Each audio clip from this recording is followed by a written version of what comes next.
Assalamualaikum warahmatullahi wabarakatuh. Apa kabar teman-teman semua pendamping desa dan juga pendamping lokal desa?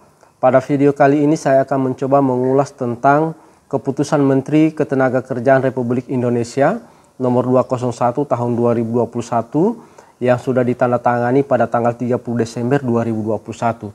Nah, di dalam Kepmenaker ini telah mengulas tentang sertifikasi daripada pendamping profesional atau standar kompetensi kerja nasional khusus untuk kategori aktivitas jasa profesi. Nah, teman-teman semua, sejak adanya Undang-Undang Desa nomor 6 tahun 2014, jumlah pendamping desa dari hari ke hari ini semakin meningkat, sehingganya dibutuhkan pendamping yang memiliki profesionalisme. Seiring dengan bertambahnya jumlah pendamping ini, maka tenaga pendamping profesional ini sudah layak atau sudah memenuhi syarat untuk menjadi sebuah profesi. Nah, dalam rangka mengembangkan profesi tenaga pendamping profesional, pendamping desa serta menjamin kualitas daripada pendamping desa dalam melakukan kinerjanya, maka keberadaan sertifikasi profesi ini sangat mutlak dibutuhkan oleh kita sebagai pendamping profesional. Nah, teman-teman semua, apa saja dokumen yang harus kita siapkan dan kompetensi apa yang harus dimiliki oleh kita sebagai pendamping agar memenuhi sertifikasi profesi selaku pendamping profesional. Untuk itu, ikuti terus video ini dan jangan lupa like dan subscribe channel ini, channel Silaturahim Pendamping Desa dan Perangkat Desa.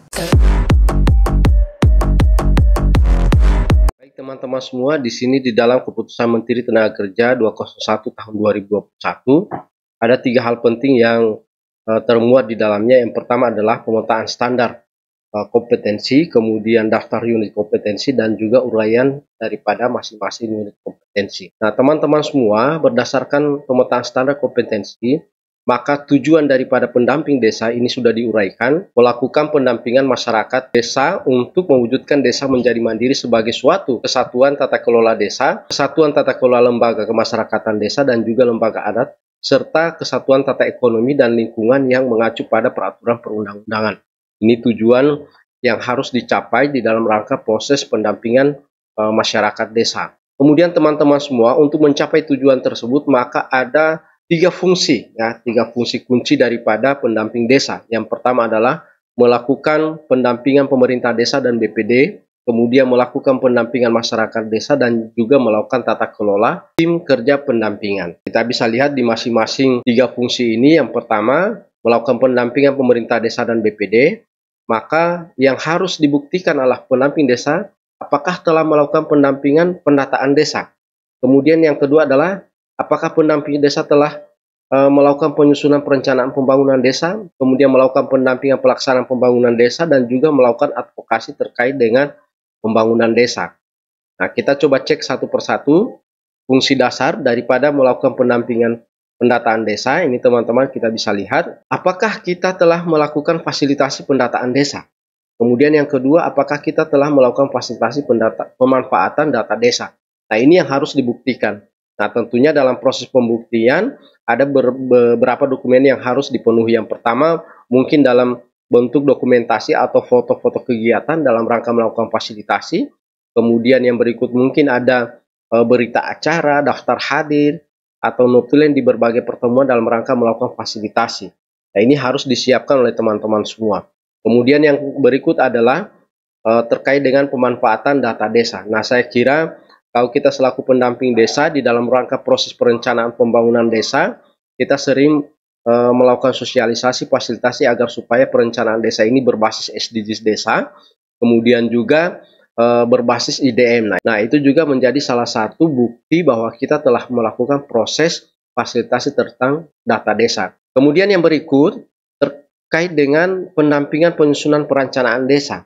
Nah, ini juga harus dibuktikan, entah lewat dokumen foto-foto kegiatan, kemudian ada dokumen administrasi berupa berita acara, daftar hadir, ataupun misalnya hal-hal lainnya yang akan kita sajikan kepada asesor nanti untuk bisa melakukan penilaian. Nah, di sini teman-teman semua, dalam rangka penyusunan perencanaan pembangunan desa, ini yang harus kita buktikan apakah kita telah melakukan sosialisasi kebijakan terkait desa. Apakah kita telah melakukan fasilitasi perencanaan pembangunan desa. Nah, ini juga ketika ada pertemuan-pertemuan di desa, kita harus bisa membuktikan. Termasuk juga dokumen RKPDes, RPJMdes, Nah, ini juga harus bisa kita tunjukkan bahwa kita memang betul-betul telah melakukan proses fasilitasi ini. Kemudian yang berikut lagi adalah terkait dengan melakukan pendampingan pelaksanaan pembangunan desa. Nah, ini kita coba cek di sini teman-teman semua, yakni melakukan fasilitasi pelaksanaan pembangunan desa, monitoring kegiatan pembangunan desa, dan juga melakukan fasilitasi pertanggungjawaban pembangunan desa. Nah, saya kira ini juga sudah sering kita lakukan, tinggal bagaimana kita membuktikan bahwa kita telah melakukan kegiatan-kegiatan ini. Contoh misalnya melakukan monitoring kegiatan pembangunan desa. Ada tidak bukti foto kegiatan ketika kita melakukan monitoring pekerjaan sarana prasarana ataupun misalnya kegiatan-kegiatan yang ada hubungannya dengan pembangunan desa yang kita turun langsung melakukan bimbingan, melakukan evaluasi terhadap kegiatan tersebut. Nah, contoh misalnya juga kita bisa menyediakan dokumen berupa buku bimbingan, yaitu difoto, kemudian itu dilampirkan nanti di dalam portofolio ya pada saat kita mengajukan dokumen kepada asesor. Kemudian melakukan fasilitasi pertanggungjawaban. Nah, ini banyak juga kita sudah fasilitasi, mulai dari proses pertanggungjawaban di tingkat desa, kemudian ada kegiatan LPPD, laporan pertanggungjawaban pemerintahan desa. Nah, ini juga harus kita bisa buktikan. Kemudian yang berikut teman-teman semua, yang harus diperhatikan lagi adalah melakukan advokasi terkait dengan pembangunan desa, melakukan sosialisasi, kemudian membuat berbagai macam contoh-contoh regulasi atau draft regulasi, baik peraturan desa, peraturan kepala desa, kemudian peraturan bupati. Ini juga harus kita lampirkan di dalam portofolio nanti. Kemudian melakukan advokasi penanganan masalah pembangunan desa. Ketika ada permasalahan di desa, apa yang kita lakukan? Dan bagaimana kita membuktikan bahwa kita telah melakukan pendampingan masalah. Contoh kemarin ada beberapa masalah di beberapa desa, kemudian kita di tingkat kabupaten telah membuat surat, ya, telah menyurat kepada pemerintah daerah terkait dengan permasalahan tersebut dan hal-hal yang harus dilakukan oleh pemerintah daerah. Begitu juga di tingkat kecamatan dan desa. Ketika ada masalah, kira-kira masukan apa yang disampaikan kepada pemerintah kecamatan atau kepada pemerintah desa, baik berupa catatan secara tertulis, yaitu menjadi salah satu bukti.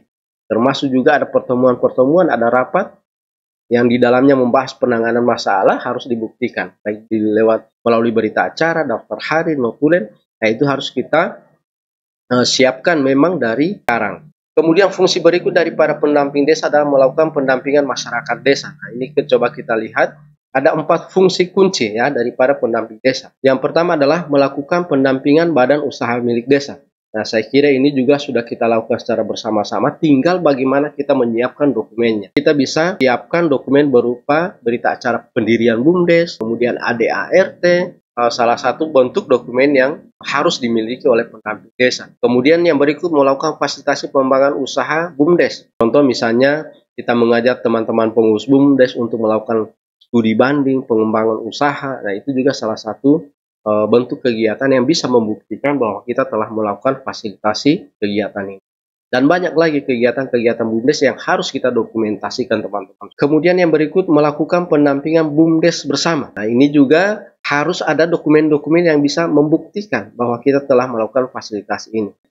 Pendirian BUMDes ada foto kegiatannya, kemudian ada dokumen berita acara, melakukan fasilitasi pengembangan badan usaha milik bersama. Kemudian yang berikut memfasilitasi kerjasama antar desa. Nah, biasanya di masing-masing kecamatan kita telah memfasilitasi BKAD, pembentukan BKAD. Nah, itu juga salah satu bentuk dokumennya. Silakan siapkan berita acara, kemudian ADART daripada BKAD, dan juga bukti foto-foto kegiatan memfasilitasi. Kemudian yang berikut melakukan pendampingan peningkatan kapasitas pemerintah dan masyarakat desa. Nah, ini juga sudah sering kita lakukan. Contoh dokumen yang harus dipenuhi, ada TNA, kemudian ada kurikulum, ada jadwal, kemudian ada berita acara, kemudian ada foto-foto kegiatan, yaitu harus kita lampirkan di dalam membuktikan bahwa kita telah melakukan proses peningkatan kapasitas kepada pemerintah desa, kelompok masyarakat, dan juga kepada kader pemberdayaan masyarakat desa. Yang berikut lagi adalah melakukan tata kelola tim kerja pendampingan. Dua fungsi kunci diantaranya adalah melakukan peningkatan kapasitas pendamping dalam pembangunan desa. Ini melakukan monitoring pada tenaga pendamping. Ini biasanya dilakukan oleh tenaga ahli kepada pendamping desa. Nah, dibuktikan dengan foto kegiatan, dibuktikan dengan catatan atau bimbingan terhadap pendamping desa. Kalau PD berarti ada bimbingan kepada PLD. Kalau PLD berarti kepada masyarakat atau pemerintah desa atau lembaga-lembaga yang ditemui di desa. Intinya harus ada catatan bahwa kita telah melakukan monitoring dan juga kita telah melakukan proses fasilitasi pelatihan pendamping desa. Kalau misalnya ada SK sebagai pelatih atau misalnya sertifikat sebagai pelatih, kurikulum, jadwal dan sebagainya, ini juga harus dilampirkan di dalam portofolio yang akan kita ajukan kepada asesor. Yang berikut adalah menyusun dokumen hasil kerja pendampingan pembangunan desa. Nah, ini yang harus kita siapkan adalah melakukan evaluasi kinerja pendamping dan menyusun laporan hasil kerja pendampingan. Ini tiap bulan sering kita lakukan, tenaga ahli kepada pendamping desa dan pendamping desa kepada PLD. Kemudian menyusun laporan hasil kerja pendampingan. Nah, kalau menyusun laporan hasil kerja pendampingan biasanya setiap tahun kita membuat laporan atau misalnya setiap bulan kita membuat laporan kegiatan. Nah, ini juga silahkan dilampirkan. Jadi teman-teman semua pada intinya bahwa kita hanya mengajukan bukti-bukti bahwa kita memang betul-betul telah melakukan proses pendampingan di masyarakat desa. Jadi saya kira tidak ada hal yang berat di sini, apalagi kita selaku pendamping desa saat ini sudah didukung oleh aplikasi daily report. Nah, setiap saat kita isi dan kita melampirkan foto-foto kegiatannya. Jadi pada saat kita mengajukan portofolio atau dokumen-dokumen untuk asesor, kita tinggal mengambil saja dari laporan-laporan tersebut.